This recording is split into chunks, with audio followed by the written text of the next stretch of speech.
In 1 month's time is the 4th year anniversary of my brain surgery. What was your initial reaction to that diagnosis? Bollocks. Bollocks. I love it. I'm going to have to address the elephant in the room. I'm going to have to tell people I've got cancer. If I don't do something within a day, it's like itchy. Very itchy on my mind. I always call myself the luckiest unlucky man in the world. My brain surgeon, who kind of coined, you're very unlucky, but you're actually within that bubble, you are incredibly lucky. If the cancer is playing hardball, I'm going to play hardball as well.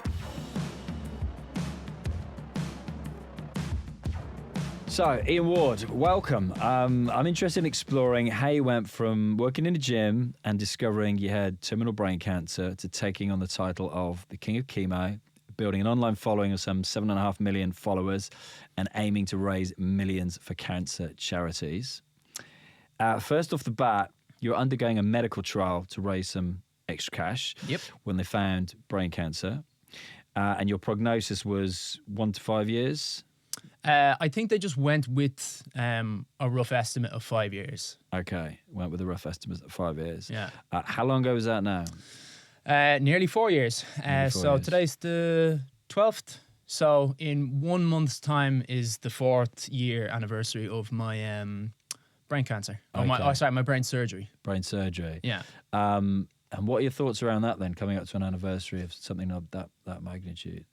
Not so much things to do with like, I made it to 4 years, more that it's just like, what sort of stuff am I going to be doing on that social media day? Because it's a sort of a day where I should be doing something significant, because it's a, kind of like a birthday almost. Yeah. And how old were you at the time when you had surgery? 31. 31. Okay, so coming up to 35. Yeah. Okay. What was your initial reaction to that diagnosis, and how did it change your outlook on life? Bollocks. Bollocks. I love it.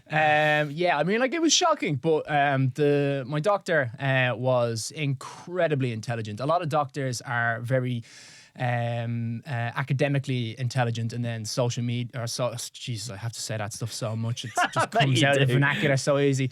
Their social intelligence is often muck. Well, not often, but it's common enough that you'd have a doctor who is a terrible person when it comes to actual bedside manner. Oh, yeah, that's the phrase. Tim Jones was my brain surgeon, and he's excellent when it comes to reading the audience, basically. And he picked up very quickly that I didn't want the pity party, and he just got onto okay, here are your options, here's what should be done, this is the best way of doing things, this is the easier way of doing things. And he just talked to me very well, and by the end of it I felt like I had a plan. It wasn't a particularly like fun plan, but like I had something to sort of focus on, as opposed to, you might not be able to fucking talk after this. So it was shocking, but I think quite quickly I went to solutions rather than panic mode. Yeah. And have you maintained that attitude over the 4 years pretty much consistently, or is it up and down? It's up and down, but generally I've had my sort of peaks and troughs. I've had my troughs where I've been not motivated to do what I'm currently doing, but like often there's something that then spikes it back up, and I'm getting out of bed with a lot more fury than just sort of, worming the way out. Yeah. If you're enjoying this podcast, can I ask you to do one thing for me? That is to hit the subscribe button. On average, we have just 10% of people who listen to this podcast actually subscribe to it. If you subscribe to it, not only will you be the first person to be notified as soon as any brand new content goes live, it also means that we can go out and get even better guests for the show for you to enjoy. So just take 15 seconds of your time just to hit that subscribe button, and I'll be eternally grateful. Thank you very much. And can you remember the moment that you decided to use that diagnosis as the catalyst for what you're now doing? It kind of was building up a little bit anyway, because over COVID, I was going to start up my own little YouTube video game thing. I was never trying to think of it as a career. I was like, let's just do this, make playing video games more of a productive thing and a kind of a fun habit. And through that, if it does well, then maybe think about like, switching over, but don't try and make a career out of it. Just do it for fun. Yeah. And then over COVID, it was like, oh, this is actually great. This gives me so much time to learn how to edit and to get this thing started. And coming up to when I had my second scan, I had already sort of established doing stuff on social media. And then when I was told you're going to have to deal with this, so it's like, right, what are the things? I'll have a scar on, this side of my my head. It's seeable if you really focus on it, but it just looks like thinned hair. You've got it worse, unfortunately. And through that, I then was like, I'm going to have to address the elephant in the room. People, like the camera that I used back in my house was at that angle. So it's like, I'm going to have to tell people I've got cancer. I don't want to make it the linchpin of the whole thing. So maybe I'll get them to do a little bit for charity along the way, where it's like, hey, I've just completed a level. Everybody donate £1. Something very small, very not particularly meaningful, but at the same time addressing the situation. And then I think it was after I had my brain surgery and they gave me my prognosis. For anyone who's listening, the difference between a diagnosis and a prognosis is one is an estimate of what something is, and one is having a more scientific base. So you're looking at the moon, you're looking at Jupiter, you're able to make guesses by looking at it. And then, not that you can land on Jupiter, but you land on the moon, allegedly. And then they're able to pick up the soil, the dust, and they're able to make far more accurate scientific research, things from having the actual stuff. And that's the difference between the surgery. They actually have the tumor in a tube or whatever, and they're able to do more accurate tests. And so it was after my prognosis that they said, this is what you have. It's not the worst thing that we were suspecting, but it's not the best. It's stage 3. And then so from there I was like, this is, let's crank this up to 11. If the cancer is playing hardball, I'm going to play hardball as well. And so I then was like, I wonder what the world record is for most money raised. And the first thing I went to was a marathon, because I've run marathons before. Yeah. And the second thing that I went after, I was like, that's very hard money. 2.3 million is not a small amount of money. But with that, I was like, that's achievable. I wonder what's the fastest that I could do it. And I started tinkering around with fastest marathons for dressing as different things, which is like a world record that any normal person, like a relatively normal person who puts the work in, can have a world record for something kind of goofy. It's not fastest marathon ever. It's not Eliud Kipchoge stuff. It's like, fastest person dressed as the queen, that sort of thing. And so I looked into that. The first thing I looked into was fastest video game character, because obviously my channel had been previously associated with video games. Not really so much anymore. I've got a Twitch account, but it's not the priority. And so it was under 3 hours. And then so I thought, all right, both of those things are very hard, but both of those things are something that I could achieve in my lifetime. Yeah. So I just went with the 2 world records that were like the first thing that I searched. I was like, right, that'll do. And that was, so what time did you do then?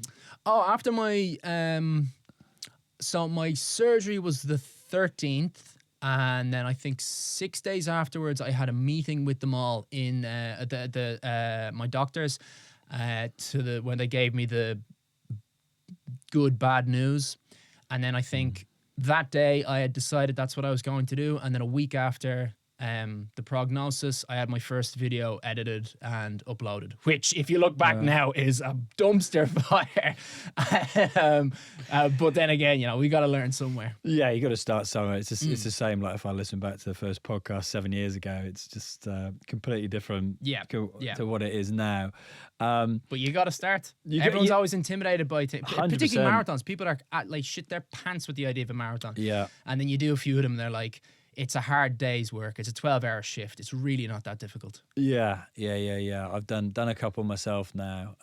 Last one ruined me for sure. Still recovering from that, I think. It's like the training was harder than the marathon itself. Because the first one I did it without any training. Just got up and did a marathon during lockdown, Good on you. Which was nuts. And then I did the New York last year. And then I had to pull out London. I'm doing this one this year. Are you? Yeah, it's like the last of the... we didn't get all 6 of the big 6 majors. Yes, okay. We missed Tokyo, but we have all the other 5. So New York will be the last one. In the year for the majors, However, we then have, I'm always saying we, but I'm a little communist at heart. And then I have 7 marathons at the end of the year where it's 7 different continents. And that's Yes. going to be like the finale that. point of raising the money this year. And that's at the end of this year. It's after the New York Marathon. I think it's during November. That's like November. Yeah. Okay. Yeah. Do you know? And the thing was, I picked New York because I used to go to New York loads. I used to work for Virgin Atlantic, so I was there like every month, and I just assumed it was flat, and it ain't flat. Is it not? It's like one of the highest marathons. Like when you level it out, when you look at the graph, someone sent me a graph of it and went, "You do realise this is like in the top 10 hilliest marathons in the world?" And I was just like, "That bollocks." Okay, I would not have thought that. and it's the bridges because you go over like the nine boroughs, 9 bridges. So each one's obviously got, which I just thought of bridges like that, but it's literally like that. Well, it's which is nuts, you know. And that whole thing of the last advice I had of going, whatever you do, don't go off too quickly, was the first thing that you do. You see people streaming past you, and you're looking at them thinking, no offense to them, but you should not be running past me. And you just go, you know, and before you know it, you're doing, I don't know, 7-minute miles, and that was not part of the plan for mile 1, you know. And then you're doing 10 when it comes to the end. Yeah, exactly that. I'd say that'd be a good way to encourage other people to try their first marathon, is to just go down and view them and see who participates,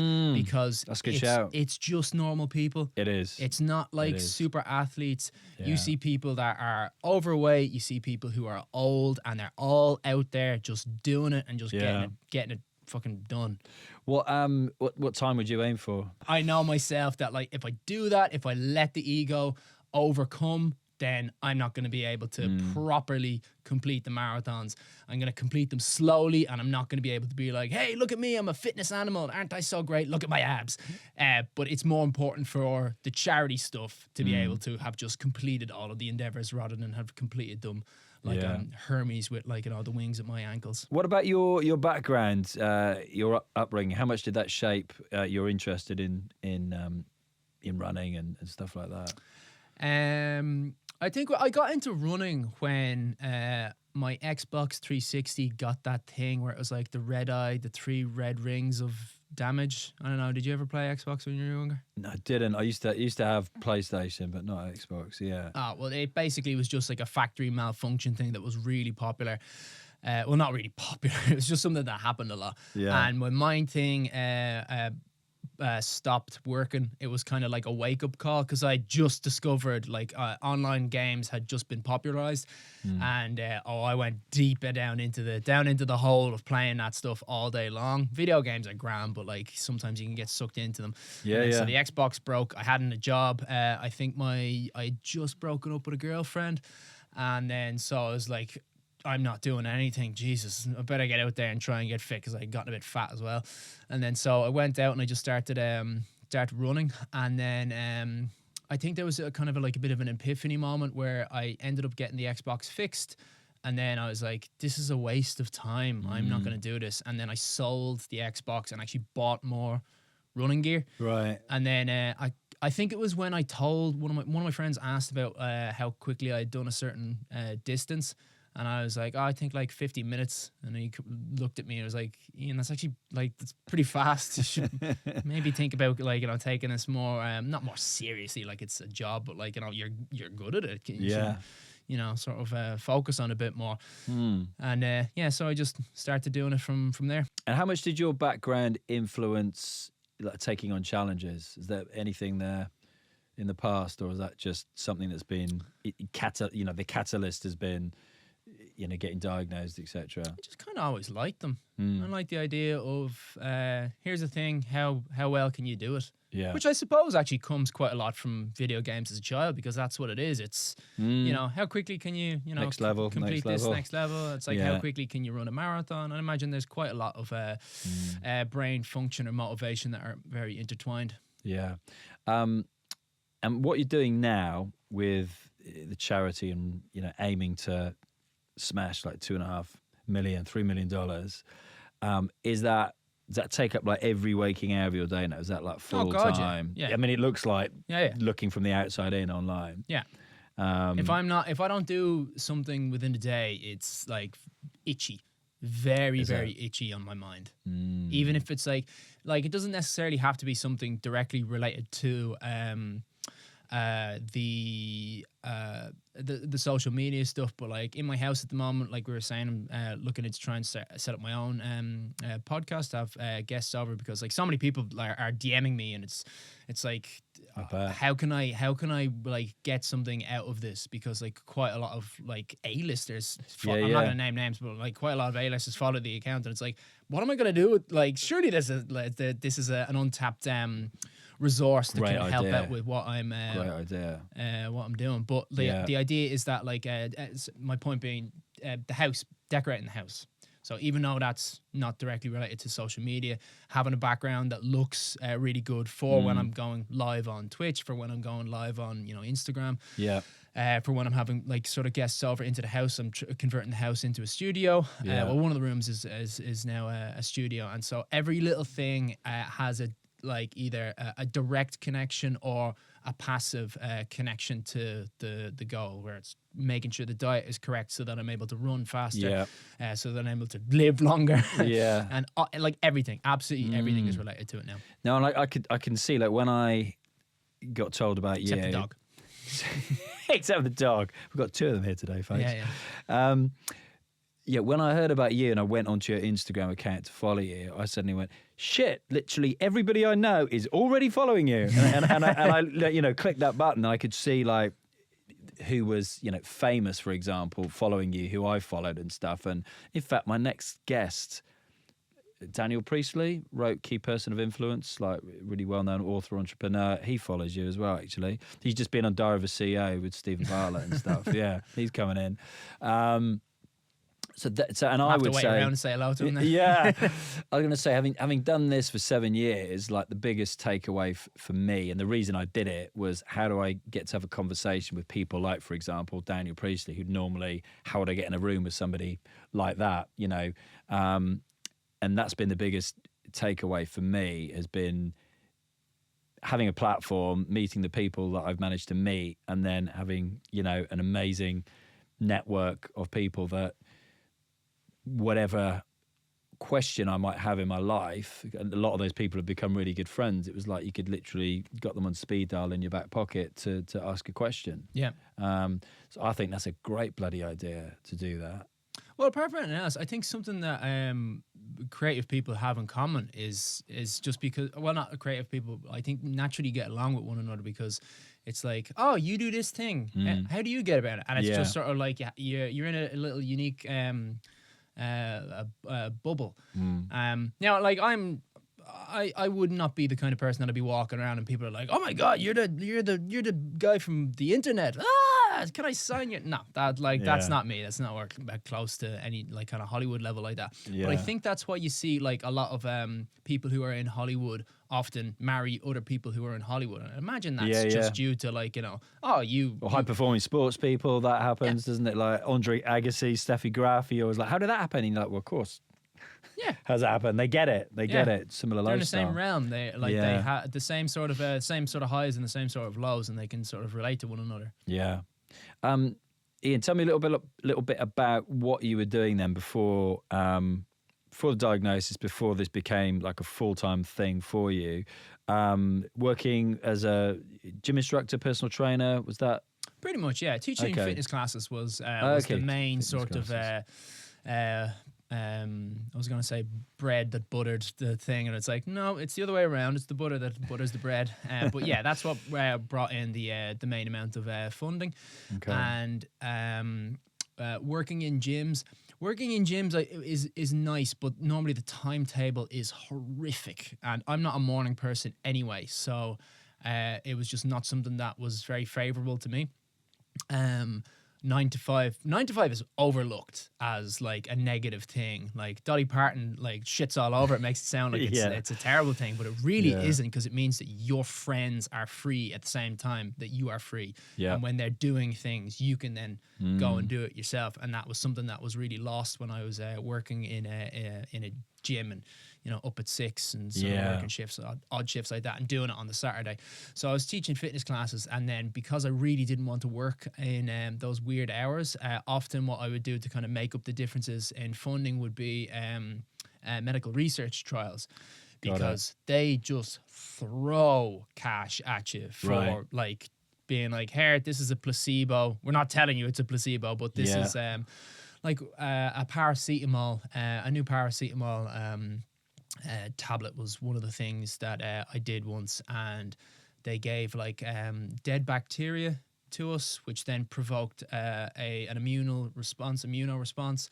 So we got a little bit of a fever for like 2 hours. It was like a very bad hangover, and then they tested the paracetamol, see did it have an effect, and then afterwards it's like, right, yeah, we'll keep you for one night just to make sure that things are fine, and then off you go. And it's like, $3,000, so it's that much. It's a lot. Yeah, people kind of have this negative association from like watching that episode of The Simpsons where they're doing like, here, Bart, we're gonna give you this new thing. It's like, he turns into a monster. It's like, it's really not like that at all. They do so much trials before it actually comes to getting into your bloodstream. And there's been like, for the amount of medical research trials that there has been in the world, there's been like a handful of deaths because of them. And that's the same sort of thing as like, people are afraid of flying on planes, where it's like the actual safety rate of people who die in an airplane crash versus how many airplanes actually fly. It's incredibly safe.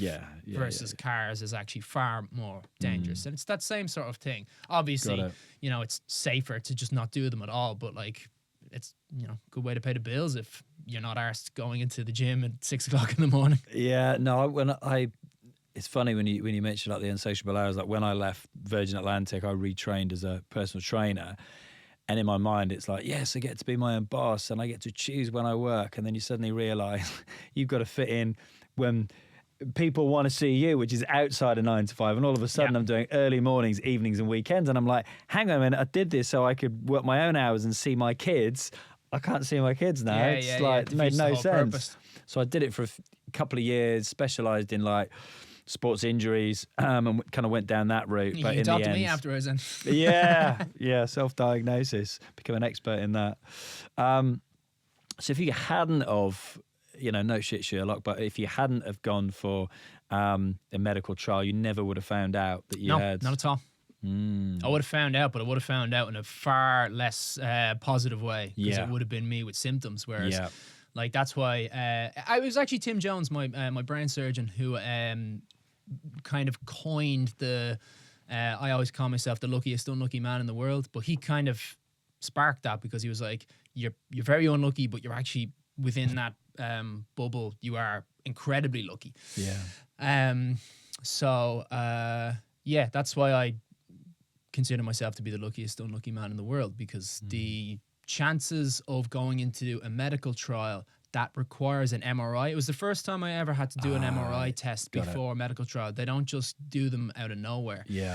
And it was the first time I did that, and they did it on my head. Now, not to mention that, but how specific the scan needed, how much it was needed to be an MRI and not just any old thing. The previous medical trial that I had been doing, normally I don't do them near one another. This time I did do it quite near to the other one, and it was they did something called a CT scan, which is they're measuring brain waves, and they didn't detect anything. So even when they were looking at my brain, they didn't detect anything. That's and nuts. Then it took an MRI, and they were able to say, like, there's a tumor in there. And was it straight away like that's a tumor, or there's something there and we need to? No, they said it was a tumor, but they said it was a benign tumor, and you don't need to worry about it as much, but you still do need to get it checked. And then, so 6 months later was when I got my second scan, which is a long time, but COVID was breaking out, which is why there was all this. All these sort of extra delays. And then you could interpret that two ways. You could think like, damn the NHS with their lines and their COVID getting in the way, and it wasn't really that bad, and vaccines, whatever your opinion is on that. I think you could look at that two ways and be like, well, maybe that tumor might not have grown enough to be noticed in 6 months. Maybe it started growing at this point. So if it wasn't for that delay in time, they might not have been able to say, like, that's growing. We gotta saw your head open and start getting the ice cream scoop out. Yeah. But it could have gone the other way, and maybe if they had seen it in like 2 weeks, it'd be like, oh, actually, it's not benign at all. That's grown by like 0.5 millimeter. We need to do that now. And it's like, oh, you're stage 1. You're going to live until you're 70. Well done, Ian. Wow. And you still don't have any symptoms? Nope. So I've had seizures, but like I think that Okay. was more related to the surgery itself and the radiotherapy. And what about like your family and close friends? What's their like reaction? They're a little bit on the opposite side. Mates, they don't really give a shit as long as I'm ticking away. They don't care too much. Yeah. Family, I think obviously because now I'm at year 4 of 5 and I still have no symptoms. They've eased off quite a bit. Also, my mother has stolen the limelight, and she's got cancer now, so the family focus is more on on her. Yeah. And so they're still curious about certain things, but it's kind of like the more it goes on, the less the worry gets. What's your mum got cancer-wise, if you don't mind me asking? Breast cancer, which Okay. has kind of spread around and gone into different sort of areas, but that was the original sort of cause of it. But you know Okay. yourself, cancer is quite like a tourist on their year off, where they like to go around Europe a Yeah. lot, so they try to jump around on the different organs as much as they can.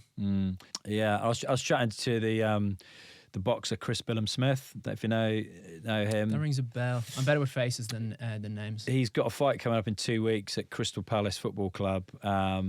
He won his first world championship last year. He's from Bournemouth, where I am, and he fought in the Vitality Stadium down there, sold out, won that. But he said like the week before Vitality the fight, Stadium for a boxing match. That's such an ironic name. Yeah, it is, isn't it? But his mum got diagnosed with breast cancer the week before the fight, and he was just talking about, people were saying don't tell Chris, and he was like, no, I wanted that, and then I used that for extra motivation for the fight as well. Yeah, I was like that when I first got my diagnosis, because it was coming up to my brother's birthday, and I was like, yeah, I don't think this is the good. I didn't actually. I asked my friends first if I should tell my family, because during COVID it was like they're not going to be able to come over and see me or anything like that. So like it's just going to be like a build up of tension. And my surgery was actually brilliant, because it absolutely ruined both my my mother's birthday and my father's, because my mother is the 12th, and then only 5 days later it's my father. So I was wow. yeah, I gotta Get 'em both. really destroy those birthdays. Did you have a vision of what your future would look like back when you were working in the gym? Was there like a career path, a goal that you were looking to achieve within that at the time? No, and that was often when I talk about how like cancer was the best thing that happened to my life, is because it gave me a clear road, which I didn't have before. And like I was good at my job, but because as you probably know from being a personal trainer yourself, there's kind of like a bit of a cap of a ceiling for what you can progress as, and then from that point you kind of have to either start doing, PT work on social media in order to really sort of get in big clients, or you have to open your own gym or start your own business. And I really didn't want to start my own business. It doesn't suit my my way of working. Hence why I have like a manager to try and help out with all the admin. That's why I'm 2 hours late for this It's thing. all good, It's man. because like up here is perfectly functional, but like I was a moron before I got my brain cancer in certain aspects of the world. So like it would not have suited me at all. And I was like 30, and was like, am I going to be like 50 years of age teaching fitness classes? Yeah. Like, where am I going to go with this? Yeah. And then, woo, I got cancer. And I was like, right, go on something else. So that gave you... And we're not even going to get to 50 anyway. So I was like, don't need to worry about that. Well, how far do you look ahead with something like that then? I don't really, because Yeah. I don't think it serves any kind of a purpose that's helpful to my situation. So I live, I'd imagine, much like anyone else, which is planning ahead. I wouldn't be planning ahead for 10 years. Like I wouldn't be saving for a house, as an example. That sort of thing. I don't think that has a significant point. I'd much rather for like we have GoFund money coming in, but that's to fund for like transit around every sorry, not every city, every country and territory in Europe. There's 52 of them, depending on what Wikipedia page you look at. 52 weeks in a year, 52 miles in a double marathon. I want to try and do one in everything within a year. So it's like, that's what my future plans are for. So not so much buying a house, but we want to try and buy an RV that's like, you know, livable in for a year so that we can do this. So that's the kind of thing that I would plan for in the future. Okay. I remember seeing, I've forgotten the guy's name now as well, but when he did, God, what did he do? Something like 30 marathons in 30 days, but he travelled around in like a transit doing. I've forgotten the guy. He used to be on Made in Chelsea and now he's a big time runner, a marathon runner. Can't remember, but I thought, that recovery's tough doing it like that, but equally you got to have some way of doing it. Yeah, so. That's why I was like, let's get an RV that's actually a home. One of my closest friends, his family are circus people, so like they literally like travel around constantly, and so the RVs that they have. They like have these things called like wings where the structure is planted down and then it actually expands out that. Yeah, I know what you mean. And you walk in, it's like, oh, wow, this is not like crap. This isn't just the back of a van that's been converted. This looks like a home. This looks like a house. So I was like, right, let's get one of those. And then the year, because I don't actually like the instability of traveling around as much as I do for my job now. I really do quite like the waking up in the same bed sort of thing. And so I was thinking that if I want to do this European thing, I'm going to have to try and find a moving house. Okay, so if we recorded another episode of this podcast in, I don't know, 12 months' time, what would you like to have accomplished in the next 12 months? Definitely the breaking of the world record for fastest. I'll take that if you're offering it. If you're like, you're the genie in the bottle and I get three wishes. I'll take one of those. I'll get the 2 world records, and then and then so after that, oh God, sorry, I lost my train of thought when I was thinking, what's my 3rd wish going to be? I am not a genie, really. A wife. There, that'll be great. Get that in a year. Maybe that's not a good idea. 12 months. Sure, let's get married straight away. Okay. Nothing bad could happen. The world record for most money raised for running a marathon, and then move instantly into the next world record, which is most money raised for a charity walk, which was done by I can't remember which one comes first, but Sir Captain Thomas More or Captain Sir Thomas More. Thomas More, I think so. Yeah, I know who you mean. Okay, the guy who was 99 and he did his loops around. I think he did 99 loops around his home. Yeah, and then that's right. Ton of money was raised for the like a shitload, wasn't there? For the NHS. Yeah, I remember that. I think we all probably do. I want to snatch that world record away from him. Take it from the old boy. What's challenged you the most so far? When you say challenged, how do you mean? Is in like the hardest physical thing that I've... Or mental, or both at the same time? That's a tricky one. I think the day-to-day of when, like, even though I've been constantly told by my manager that that's not the thing to focus on because the momentum is the momentum of progression with, like, having an association with the American Cancer Society and getting new sponsors in is more important than followers. I've become one of those human beings that's, like, susceptible to when the algorithm isn't being my best friend. And actually, that was probably the biggest challenge. TikTok had an algorithm change, and that I was certain that I was shadow banned for so long. And then eventually I kind of dug into it. I was like, oh no, it's not a shadow ban. It is simply just they changed the algorithm now, completely different. And it's been like that for ages. Right. And so it's like the videos just don't sort of do what they used to do. Okay. It's like, it's frustrating because it's like, on the one hand, it shows progress, but then on the other hand, it doesn't. I think that's been the biggest challenge for me, where it's like, what am I doing wrong? What do I need to change? Can you find that out? Well, it is the algorithm. Yeah, we made it like it's an educated guess that it is the algorithm, because I'm not the only person that it's been happening to. Because as the comparison, the videos that were doing really well previously on TikTok were doing excellent on Instagram. So it's like why is it doing so well here and it's doing terrible here where previously this used to do well? Like, what's going on? Hence why I thought it was a shadow ban from like I don't know, maybe I'm swearing too much. Maybe it's because I'm saying don't donate, follow the account, and all these other things. Maybe it's like because there's scam artists all over the place that do stuff like that they try to shut down on. And also, just in general, the censorship of TikTok can be quite high, which everybody gets upset about. I get upset about it myself, but they have like, what, 1 billion users, maybe 2 billion users. How are they going to be able to monitor all the videos? They have to use an AI. And so this social media following that you built up, what did you start at? Like a couple of thousand followers before? I'm not sure. Everyone starts at 0. Yeah, you started literally.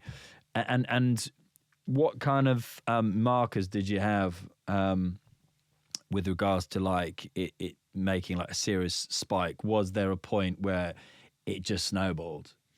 There was a few snowballs that happened. One of them, I'm trying to think.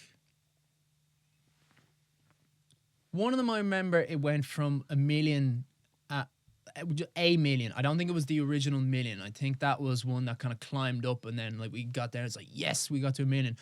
But I think it went from like 2 million to 3 million on TikTok within like a week. No.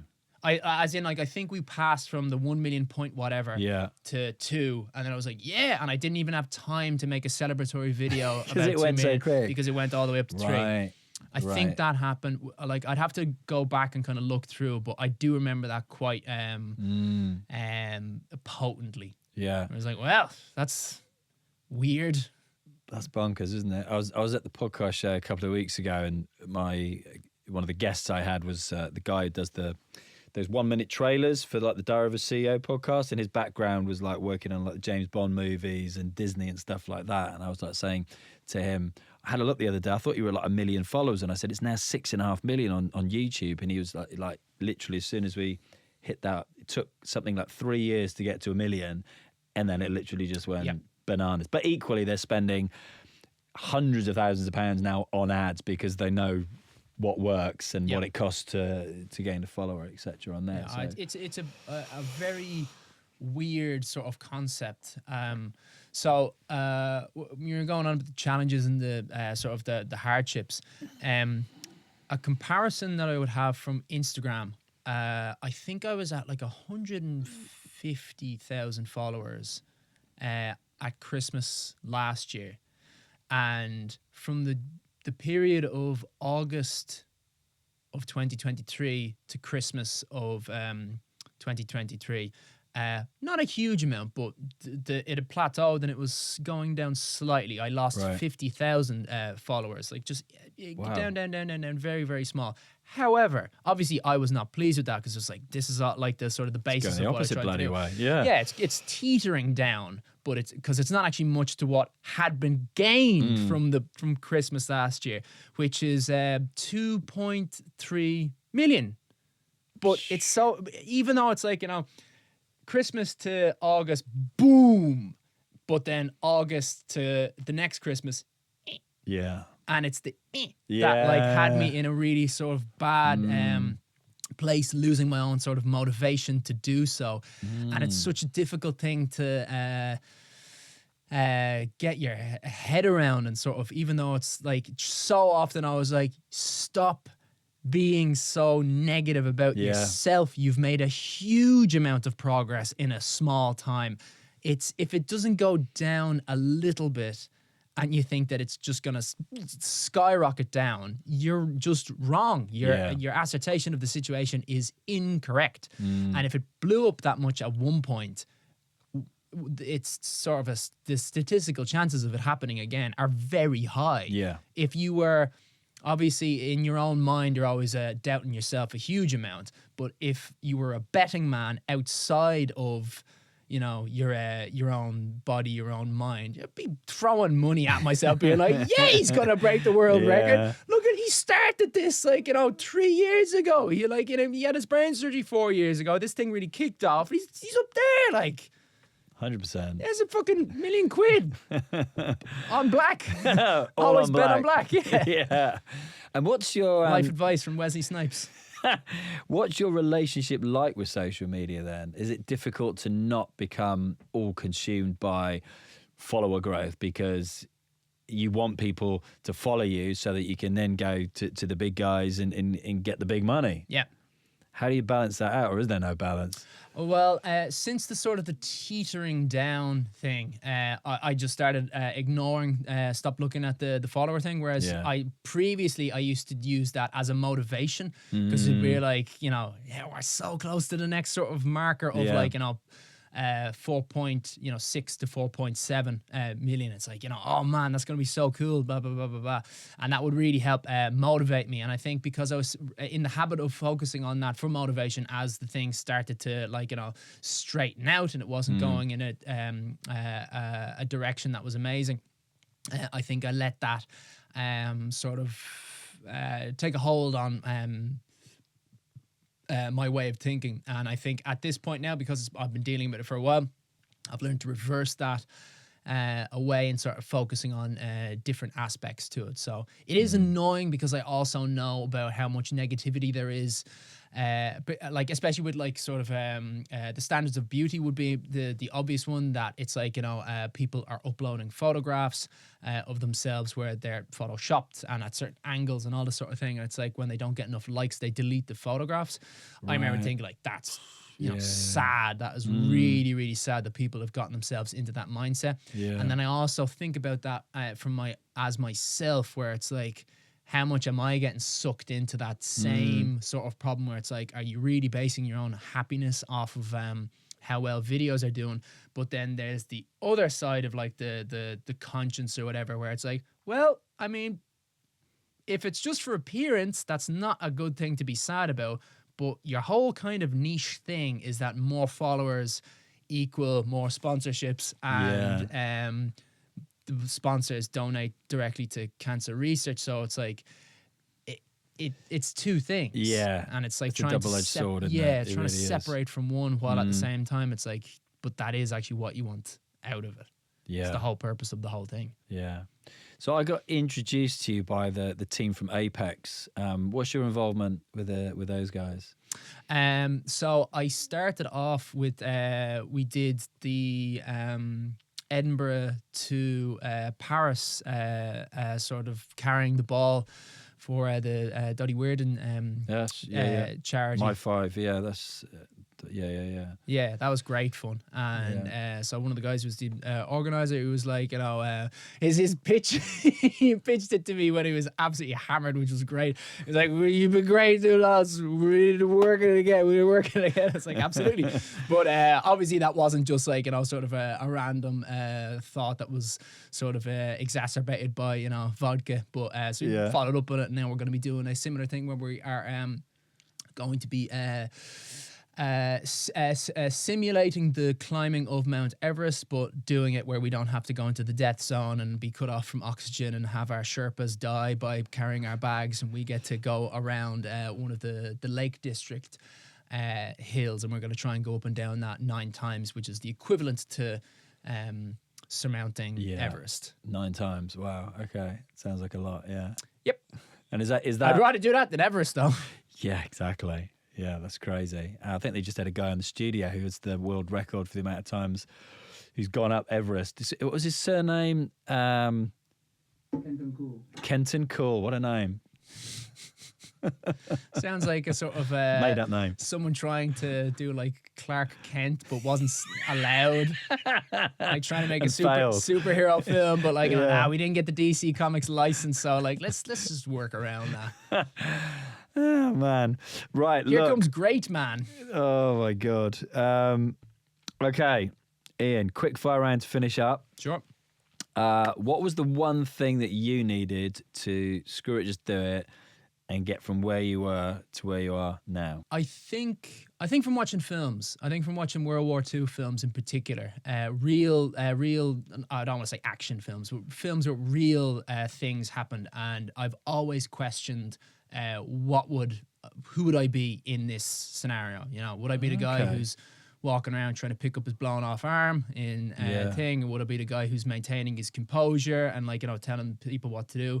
Would I be the guy who's in the bunker who's screaming and terrified, justifiably. I'm not like trying to say like I would have done D-Day brilliantly. I would have been like the best. I hate people who do that. And so I was always curious, who would I be? And so when I got my my diagnosis, it was like, right, this is your test. You actually wanted this test. I wouldn't want to go off and just join a war to find out, like, you know, what am I like in war? It's like World War II, it's a pretty noble cause. It's like the Nazis, they're not the nicest of lads. Yeah, pretty easy to like, let's go to war against them. You don't have to justify it. Vietnam War, you know, not so much. So this is my World War II. This is where I find out who I am. And so that was kind of from watching films. So Yeah, what a great answer. I was going to say, thank you, Steven Seagal, but I was like, no, it's Steven, who's the director of Spielberg, yeah. Steven Seagal inspired Steven Seagal, brilliant. With his 100% excellent karate, that's definitely legitimate. And in this, you know, journey that you're on at this moment, are you currently where you want to be in it? Yes and no. Much to what I just described to you before, where it's like I have a difficulty in thinking about the massive progress that I've made in such a short period of time. Yeah. So logically, yes, but how I feel, no. Okay. Was there one action that, like the big domino that knocked over all the other dominoes, if you hadn't have taken that action, you wouldn't have got to the amount of money, the number of followers, the general awareness that you got? I can think of two off the top of my head that are easy enough. One would be COVID, because it gave me the opportunity both to have time off where they were doing the furlough thing. And I actually I made a lot more money off of furlough than I normally would, because we were doing outside fitness classes, and a lot of the people, as it was warming up, when COVID was warming up, there was some lockdowns, some weren't, and a lot of the class instructors, they were like, here, look, I don't want to be doing our outside fitness classes. I know we have a kind of a legal excuse to be able to keep these going, but I'm not going to be a part of it. I was not one of those people. I was like, fuck it, give me the hours, give me the classes, I'll take them on. And so I was working my ass off the month before they gave the full lockdown. And then so I was like, okay, I'm not allowed to work. Let's apply to the furlough thing. And I was shocked when they were like, okay, cool. What was your previous month's wages? I was like, really? That's all you want? You don't want the month before that, or like my average yearly income? I was like, nope, just last month. I was like, fine. Brilliant. And so I had made way more money than I normally did, because the other lads weren't doing the classes. So they actually had me on quite a high wage, which then led into, I suppose, it did lead into what I was doing, because it was like I bought a PlayStation, and I bought like things to do with the COVID video game stuff. Yeah. But then that transferred very well over to, all right, I'm not playing video games, but I had like, you know, camera setup. I had learned how to edit and all that sort of thing. And then there's a lot of other reasons why having the free time within COVID to sort of get me started on this was a key factor. And then another one would definitely be my same man who I mentioned earlier on, who has the family that work within the circus. He was encouraging me so much to get on TikTok, and I was like kicking, and no, I'm not doing that. TikTok is for children. I'm doing this on YouTube. YouTube is for adults. This is like, you know, it's pointless. Like, what am I going to do? Like, you know, hey guys, We're doing like the dance. Follow me. Like, I'm not going to be doing that. That's not who I am.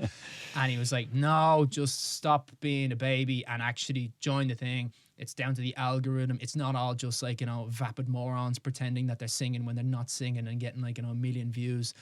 There is actually like normal sort of sketch comedy content in there for adults. You're fine. And eventually he convinced me, even though I was dragging my feet, and it was so fucking annoying that I think it was my third video of just my dog playing around. I suppose, remember I said that the dog wasn't involved. I suppose the dog did have an effect. Got in there in the end. Yeah, and it was her as a puppy playing around with my niece, and it was like, you know, cute dog, cute, not as cute, but kind of cute niece, and then like, you know, the dog mucking around with her. And I simply uploaded that video, and it got like 15,000 views. And as a comparison to the videos that I've been doing for nearly a year on YouTube, it was just like, that one video has gotten more views than everything that I have spent hours putting together. And so it was Combined. Yes, Oh, combined. And it jeez. was frustrating. Wow. It was so irritating. Yeah. And my original TikTok thing was almost to try and maybe I can use this against itself. And so I started saying like, hey, follow me and I'll give you 100 quid. Everyone can win an Amazon voucher, 100 quid voucher. And my idea was that it was I started doing that on the 1st of March and it was going to finish on the 1st of April.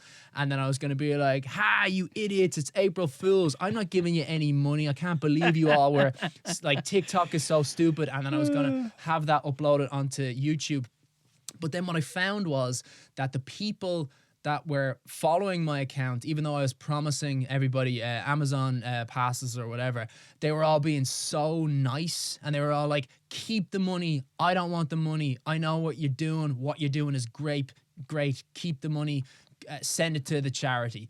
And then so once I actually got to April Fool's Day, I was like, I don't want to like make fun of all these people. They're so nice. They're so kind. So that was another sort of point where I was like, right. And in the end, I just donated 1,000 quid to out of my own pocket to cancer research because the giving away the money, it was like, how am I going to do that to like this many people? Impossible. But it was going to like the amount of money that was going to be spent was 1,000 quid. And so I was like, I have to give this away. I can't just say like, hey, this is originally going to be a prank. I'm not doing this. Yeah. So I kind of have to follow my word in some regard. But yeah, that's kind of how it started on TikTok. Wow, what a great story, I man. was originally trying to like make one for YouTube to be like, TikTok's for losers. And nope, it really isn't. Well, and I guess that just shows everybody again that, you know, that compounding thing is that you spent a year on YouTube trying stuff out, etc. And then again, you were open to the possibility of taking a chance on TikTok. But you actually took that action rather than just continue to like think about it, not actually do it. You had a go, fail or succeed. Yeah.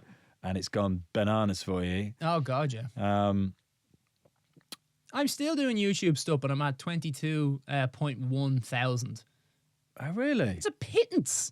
Yeah. Still trucking away at it, still hammering as much, like all the videos that I would upload to Instagram and TikTok, I upload to YouTube as well. YouTube actually gets slightly more videos because if I do an interview, normally it's horizontal, like an interview on the television or anything that's long format, I will then post a story or a video on Instagram to be like, hey guys, if you want to see my latest thing on like the morning show or whatever, there's where you find it. And still...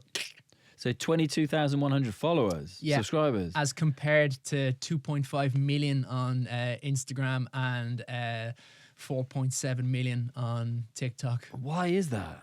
No one's...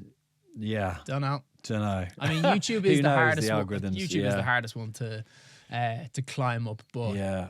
I'm absolutely not. I've given up on YouTube. I'm gonna like my friend Johnny pulled me into doing TikTok. I'm gonna be pulling YouTube up by its hair until it cracks the mark. I wish you luck with that for sure. And then delete the account afterwards. And the spider's like, I don't need you anymore. Get out of here. Dust, I'm off. Look, really appreciate you coming in. Thanks for having me. You got a fantastic personality, hell of a character. Oh, you. No, honestly, and I'm sure you heard it a million times about how inspiring your story is. And I can resonate it with the running and going through what you're doing with running the marathons and trying to raise that money. Easy to find on social media. Same username across the board. Same username across Please the board. start with YouTube. But for those brands, businesses, individuals who want to get in touch and back you, easiest way to get hold of you? From a professional standpoint, mgmt@thekingofchemo.com. If you email us there, that will be if you want to get involved in sort of the business side of things. It's not a business, it's a charity, but yourself, that's the thing. But other than that, just follow all of the accounts like mad and help encourage those sponsors to contact MGMT at thekingofchemo.com because that's what the whole thing is. I kind of want to muck around. It's that little capitalism, or the communist in my heart. I kind of want to mess around with capitalism a bit and sort of turn the marketing on its head, and where it's like everybody sponsors me, but I give all the money away. I love it. Well, I wish you all the best. I'm sure, I have no doubt that you'll get there. You'll reach that figure. You'll smash it. Yeah, fingers crossed. Iain, thank you very much. Cheers, man. Thanks so much for listening to this episode. If you enjoyed this episode, please become part of the growing Screw It Just Do It community by clicking the follow or subscribe button. I've set a goal to get 50% of those who listen or watch the show to follow or subscribe. The starting point is a little over 10% of you, so we've got some work to do. As always, I hope that each episode of this podcast is helping you get from where you currently are to where you want to be.